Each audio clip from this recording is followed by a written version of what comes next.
Welcome back to the channel. Thanks for stopping by. If this is your first time clicking on one of my videos, make sure to subscribe. I make finance, investing, and business content, and you don't want to miss out. Anyways, in this video, we'll be talking about REITs. Make sure to like the video if you enjoy it, and now let's jump right in. So the things we're going to cover in this video are what REITs are, how they work, the types of REITs, and the pros and cons. Hope you're ready, and let's move right on. To understand what they are, we have to find out when they were created. REITs were created when President Eisenhower signed into law the REIT Act title contained in the cigar excise tax extension of 1960.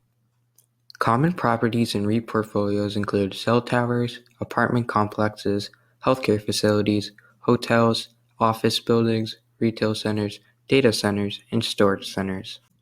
A REIT, or a real estate investment trust, are companies that own or finance income-generating real estate.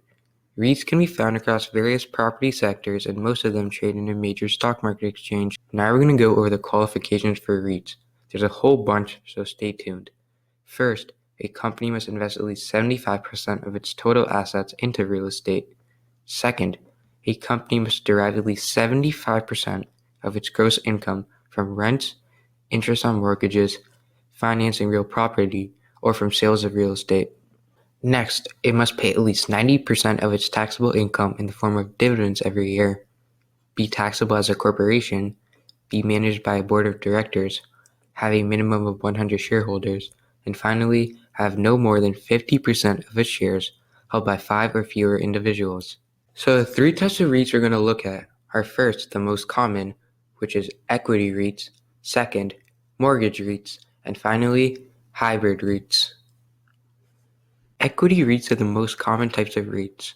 They own and operate income-producing real estate, such as office buildings, shopping centers, and apartment buildings. Now let's move on to mortgage REITs. Mortgage REITs hold mortgages on real property. They earn income from the interest on their investments. Their profits are paid to investors as dividends. And finally, mortgage REITs usually do better than equity REITs when interest rates are rising. A hybrid REIT is a REIT that is a combination of equity REITs, which own properties, and mortgage REITs, which invest in mortgage loans.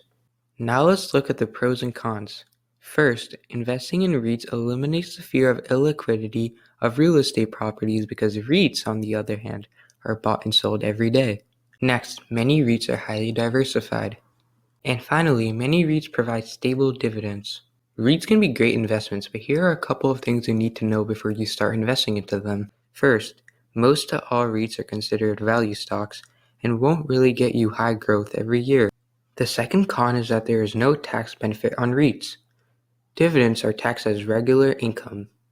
Well, that's all I've got for you today. I truly hope you enjoyed this video and possibly learned something new. If you did enjoy the video, make sure to like and subscribe as it helps with the algorithm. Also, if you want to check out some great finance and YouTube tools, make sure to check the description box down below. Once again, thanks for watching, take care, and I'll see you in the next one.